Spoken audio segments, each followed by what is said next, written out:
내 남편을 죽였어.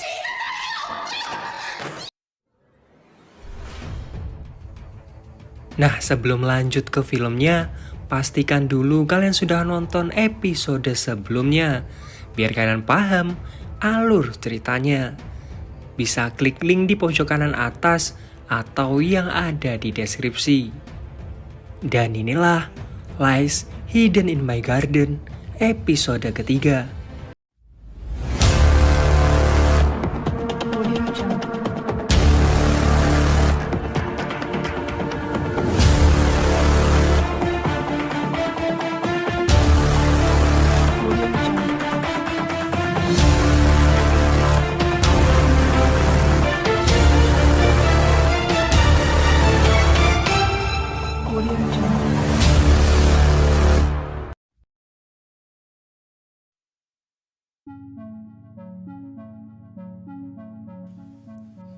Di pemakaman ini, Sang En teringat bahwa dulu suaminya pernah cerita bahwa dia mendapatkan beberapa uang dari orang-orang yang dia hukum dalam tanda kutip.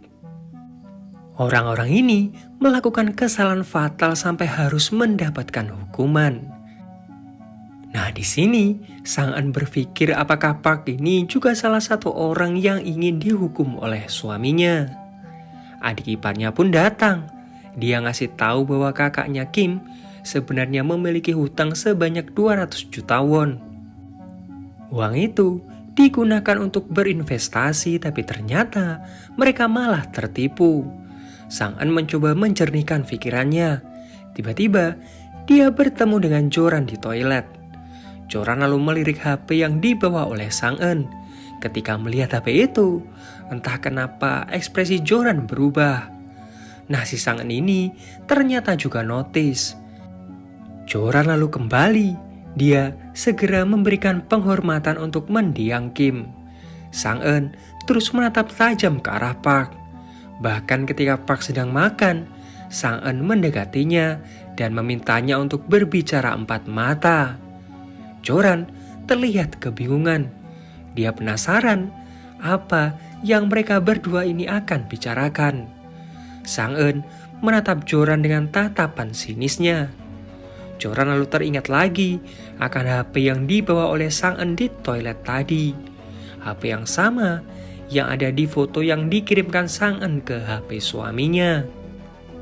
Tiba-tiba rekan suaminya ini bertanya apakah kondisi Park sudah baik-baik saja, karena dia sering memesan obat tidur di klinik. Park cerita bahwa akhir-akhir ini dia jarang bisa tidur. Joran hanya terdiam, pikirannya semakin kemana-mana. Sementara di luar, Sang En menunjukkan HP yang dia temukan. Dia juga bertanya ke Park, apakah suaminya memerasnya. Park pun jadi tahu, ternyata yang mengirimkan foto itu adalah Sang En. Park seakan tidak peduli dengan HP yang ditunjukkan oleh Sang En. Tapi Sang En langsung bilang bahwa sekarang dia belum tahu apa yang sebenarnya terjadi. Tapi pasti ada alasan kenapa HP itu dititipkan suaminya ke dia sebelum suaminya ini pergi ke waduk di malam itu.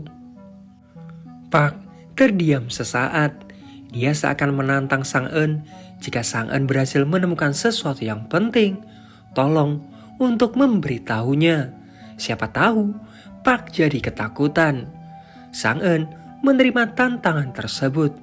Dia akan mencari sesuatu yang tersembunyi di balik kematian suaminya ini. Park pun mendekat. Dia bilang, apakah Sang En akan memerasnya seperti yang dilakukan Kim kepadanya. Park pun terlihat sedikit mengancam bahwa kematian Kim ini karena dia membuat pilihan yang salah. Jadi demi anak yang dikandung Sang En, sebisa mungkin Sang En bijak dalam memilih jalan. Sementara itu, Joran yang menunggu lama mencoba mengintip dari kejauhan. Sang En seakan sadar. Hal itu membuat Joran kaget dan menabrak ibunya Sang En. Ibunya Sang En ini bersikap aneh. Dia memeluk Joran dan memintanya untuk membawanya pergi bersamanya. Joran yang terus menolak akhirnya mendorong ibunya Sang En sampai terjatuh. Sang En yang melihatnya sangat marah dan langsung berteriak ke arah Joran. Dia langsung bilang bahwa sebenarnya Park lah yang membunuh suaminya. Joran terlihat sangat syok. Park pun datang dan langsung menepis tangan Sang En. Dia juga langsung membawa istrinya pergi. Tiba-tiba kepolisian menelpon Sang En, menanyakan tentang Kim yang tidak juga datang ke sidang kasus pemerasan. Sang En berteriak kesal. Dia berteriak sangat keras bahwa Kim ini sudah meninggal. Wajar Sang En bersikap seperti itu. Kematian suaminya ini malah membuat masalah demi masalah menumpuk. Mulai dari hutang sewa apartemen, hutang 200 juta di bank, sampai kasusnya dengan Park yang masih misterius. Sementara itu, Joran mulai kepikiran perkataan Sang En tadi. Dia juga mulai mengaitkan semuanya. Mulai dari Park yang izin memancing di waduk, sampai perkataan polisi waktu itu yang bilang bahwa jasad Kim ditemukan di dekat waduk. Kecurigaannya semakin kuat. Dia semakin percaya bahwa suaminya lah yang membunuh Kim. Dia pun mencoba melihat CCTV mobil, tapi ternyata semua filenya dihapus. Tiba-tiba Park datang mengagetkannya. Joran langsung beralasan bahwa dia sedang mencari antingnya yang hilang. Esok harinya, Joran pergi menemui Hae-so. Dia meminta izin untuk melihat CCTV di depan rumahnya. Dia ingin melihat rekaman di tanggal 19 dan 20. Hae-so ingin tahu apa yang sebenarnya ingin dicari oleh Joran. Joran tidak bisa mengatakannya, jadi dia pamit untuk pergi. Dia lalu mencoba mencari kontak dari Sang En bermodal kartu nama yang diberikan Kim waktu itu. Di klinik, detektif yang kemarin menemui Park. Detektif ini menemukan bahwa sebelum kematian Kim, Park mengirimkan 100 juta won kepadanya. Park beralasan uang itu dipinjamkannya ke Kim. Detektif ini merasa ada yang janggal. Kenapa orang yang punya 100 juta won di tabungannya malah ditemukan mengambang di waduk seakan bundir? Park merasa kesal karena dia terlihat seperti dicurigai. Padahal dia sudah memiliki alibi kuat bahwa di tanggal itu dia ada di rumah mertuanya. Nah, di garis bawah ya, berarti benar kecurigaan Joran bahwa di tanggal itu suaminya benar-benar keluar. Tapi Park waktu itu beralasan ketiduran di ruang perpustakaan. Sementara Hae-so sendiri juga menemukan bukti bahwa mobilnya Park ini pergi di tengah malam. Kembali ke Park, dia melihat anting yang dikatakan istrinya itu masih tersimpan rapi di tempatnya. Dia lalu bertanya-tanya apa sebenarnya yang dilakukan Joran di mobilnya waktu itu. Selesai makan, Park ini menceritakan rumor tentang Hae-so. Ada alasan kenapa rumah yang ditinggali Hae-so ini kosong selama bertahun-tahun. Suatu hari, pernah muncul bau aneh dari rumah itu. Tetangganya lalu melapor ke polisi, dan ternyata suaminya meninggal di rumah itu dan saat itu Hae-so juga ditemukan di sana. Dan yang lebih anehnya lagi, Hae-so ini mengaku sebagai istri pria yang meninggal itu. Tapi para tetangga ini tidak pernah melihat ataupun mengenalnya. Jadi Park meminta Joran untuk lebih berhati-hati dengan Hae-so. Joran lalu mendekati Park. Dia mencoba bertanya, apakah di malam itu Park ini keluar? Park memotong pertanyaan itu. Dia lalu menunjukkan anting yang dicari oleh Joran. Joran sangat kaget. Dia hanya bisa terdiam.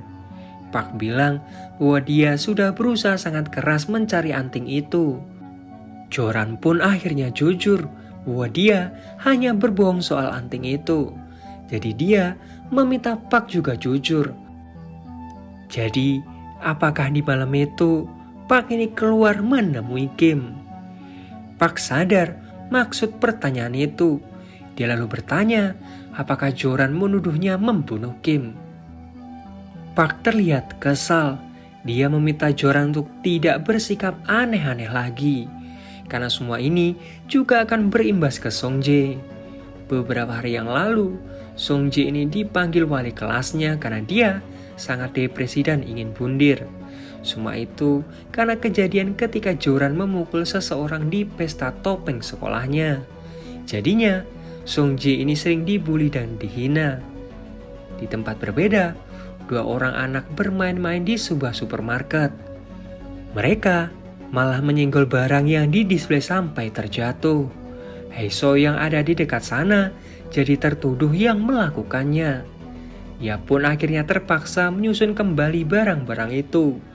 Tapi orang-orang yang ada di sana terus memandangnya sinis. Bahkan ada beberapa orang yang menyebutnya wanita pembunuh. Songjae yang melihatnya pun segera membantu. Haeso bilang dia tidak apa-apa. Songjae bisa pergi karena semua orang kini juga ikut menatapnya. Songjae menjawab bahwa ini dia lakukan sebagai permintaan terima kasih karena sudah mau membantu ibunya saat pingsan dulu. Haeso lalu mengantarkannya pulang. Songjae lalu bertanya, dia tahu bahwa Haeso ini dikucilkan oleh para tetangganya, tapi kenapa dia malah kembali? Haeso menjawab bahwa hanya di rumah itulah tempatnya untuk pulang, karena di sanalah dia ini tumbuh besar. Songjae pun bertanya, apa arti rumah untuk Haeso? Haeso menjawab, rumah adalah tempat di mana dia bisa mengubur semua rahasianya. Mendengar perkataan itu, Songjae tersontak kaget. Esok harinya, selesai menaruh abu suaminya, Sang-eun makan-makan dengan keluarganya. Nah, kakaknya ini cerita bahwa dulu Kim ini pernah menanyakan ke dia tentang asuransi. Kakaknya pun mengenalkannya dengan temannya yang bekerja di asuransi. Jika dia tidak salah ingat, waktu itu Kim mengambil 5 polis asuransi. Mendengar perkataan itu, Sang-eun segera pergi untuk mengeceknya. Tapi ternyata asuransi itu tidak bisa diklaim karena Kim ini tewas karena bundir. Sang-eun lalu bertanya, apakah jika dia bisa membuktikan suaminya tidak bundir, asuransi itu bisa diklaim? Petugas ini menjawab bisa. Sang-eun bisa mendapatkan 520 juta won. Nah, dengan uang segitu banyak, Sang-eun bisa melunasi semua hutang-hutang yang ditinggalkan suaminya. Jadi mulai dari sini, dia berusaha membuktikan bahwa suaminya ini tewas dibunuh. Tapi di sini malah terkuak bahwa sebenarnya yang membunuh Kim adalah Sang-eun sendiri. Dan sepertinya Sang-eun ini memikirkan sebuah rencana. Rencana untuk menjebak seseorang agar menjadi pelaku pembunuhan suaminya. Dan pasti kalian sudah tahu siapa orangnya. Nah, saat Sang-eun kembali ke huniannya, di sana sudah terlihat Joran yang menunggunya.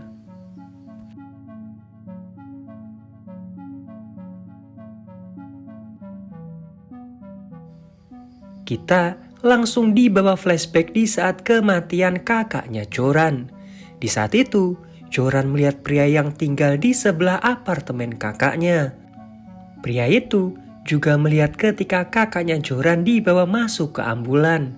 Entah mengapa, tanpa alasan yang jelas, Joran mencurigai pria ini sebagai pembunuhnya. Nah, ternyata pria tersebut adalah wali kelas sementara di sekolahnya Songjae. Sejak saat itu, Joran sering bersikap overprotective. Dia sering melarang Songjae mengikuti kegiatan di sekolahnya. Park sebenarnya sudah berkali-kali mencoba menenangkan Joran, tapi Joran tidak pernah bisa bersikap tenang. Hingga pada puncaknya, saat pesta topeng, Joran yang masih berusaha mencari keberadaan Songjae, melihat wali kelas tersebut yang terlihat bersama seseorang yang diduga Songjae. Tapi ternyata itu bukanlah Songjae. Songjae yang asli sedang bersenang-senang dengan teman-temannya. Nah, itulah alasan kenapa Songjae ini sering jadi bahan omongan di sekolah. Kembali ke masa sekarang, dia ingat lagi perkataan suaminya waktu itu. Park bilang wali kelas tersebut dituduh tanpa alasan yang jelas. Dan saat ini, dirinya sendiri juga dituduh sebagai pembunuh Kim tanpa bukti. Jadi di malam itu, Joran pergi ke rumah Hae-so dan menanyakan tentang rekaman CCTV-nya. Tanpa bertanya, Hae-so langsung menunjukkan rekaman CCTV tersebut. Joran meminta Hae-so untuk merahasiakan semuanya. Hae-so pun mengiyakannya. Esok harinya, Joran menemui Sang-eun. Dia meminta Sang-eun untuk menjelaskan maksud perkataannya di rumah duka waktu itu, yang bilang bahwa suaminya adalah pembunuh. Joran juga bertanya, apa maksud Sang-eun mengirimkan foto itu? Sang-eun pun menunjukkan video pemukulan dan pemerasan yang dilakukan suaminya. Nah, buku yang ditemukan Sang-eun waktu itu adalah bukti-bukti transfer yang dikirimkan korban-korbannya Kim. HP yang dipegang Joran saat ini adalah milik seorang pelacur bernama So-min. Dan HP itu dicuri oleh Kim dari Park. Sang-eun tidak mau tahu apa yang dilakukan Park dengan So-min. Tapi yang dia tahu, pasti Kim ini memeras Park dengan bukti HP tersebut. Nah, si Joran malah menyimpulkan sendiri bahwa itulah motif suaminya ini membunuh Kim. Joran lalu menyangkal hal itu, tapi Sang-eun meminta Joran untuk menanyakan ke suaminya langsung apa yang sebenarnya terjadi di malam itu. Tiba-tiba sebuah panggilan masuk di HP-nya So-min. Ternyata Park-lah yang menghubungi. Sang-eun mengangkatnya. Park meminta untuk bertemu di suatu tempat. Nah, hal itu perlahan membuat Joran jadi yakin bahwa mungkin saja benar Park-lah pembunuhnya. Sang-eun lalu bilang dia berencana menemui So-min. Joran berniat ikut. Dia akan melakukan apa saja yang diperintahkan Sang-eun, asalkan dia boleh ikut. Sebelum pulang, Sang-eun mencoba bertanya, apakah Joran masih mempercayai suaminya? Bagaimana jika endingnya Park bukan seperti apa yang dipikirkannya? Joran bilang, apapun yang terjadi, dia akan melindungi keluarganya. Sementara itu, Sung-jae sudah mendapatkan tempat tinggal baru. Kembali ke Sang-eun, dia dipecat dari pekerjaannya. Dia lalu pulang sambil memikirkan sesuatu. Sang-eun lalu memberitahukan lokasi pertemuan mereka ke Park. Saat di rumah, Joran meminta maaf karena sempat mencurigai suaminya. Park juga meminta maaf karena sempat membentaknya. Esok harinya, setelah suaminya pergi, Joran meminjam mobil milik Hae-so. Dia lalu pergi menjemput Sang-eun. Sang-eun agak bingung dengan dandanan dan mobil seperti itu. Justru malah membuat mereka terlihat mencolok. Apalagi mereka akan pergi ke tempat prostitusi. Jadi mereka memutuskan untuk jalan kaki. Setelah mendapatkan alamat rumah So-min, Sang-eun meminta Joran untuk menunggu di luar. Nah, sementara Sang-eun sendiri menyamar sebagai gurunya So-min. Dia mencoba bertanya, kenapa So-min ini sering absen sekolah. Ayahnya So-min ini cerita, karena dia seorang single parent, dia harus bekerja keras dan hal itu membuat hubungannya dengan So-min agak renggang. Nah, 3 bulan yang lalu, So-min ini keluar dari rumah dan tinggal sendiri. Awalnya, So-min pamit untuk tidur di rumah temannya. Tapi ternyata dia tinggal sendiri. Ayahnya ini hanya bisa angkat tangan. Toh So-min juga sudah dewasa. Tapi berkali-kali coba untuk dihubungi, So-min tidak pernah mengangkat teleponnya. Ayahnya So-min ini tiba-tiba ingat bahwa wali kelas anaknya ini adalah laki-laki. Jadi dia bertanya, siapa Sang-eun ini dan ada perlu apa mencari anaknya. Teriakan ayahnya So-min ini membuat rasa trauma Sang-eun datang lagi. Dia sangat ketakutan. Takut jika dia mendapatkan siksaan seperti yang dilakukan suaminya dulu. Sang-eun bahkan sampai mengamuk. Joran yang ada di luar mendengar pecahan kaca. Dia mencoba untuk masuk. Di dalam, Sang En yang ketakutan mengancam akan menusuk ayahnya Somin jika perlu. Sang En terus berteriak ketakutan, bahkan bersikap sangat aneh. Untungnya, Joran datang tepat waktu untuk membawanya pergi. Sementara itu, di apartemennya Sang En, 2 orang detektif meminta keterangan dari security. Security ini cerita bagaimana Sang En ini setiap hari dipukuli.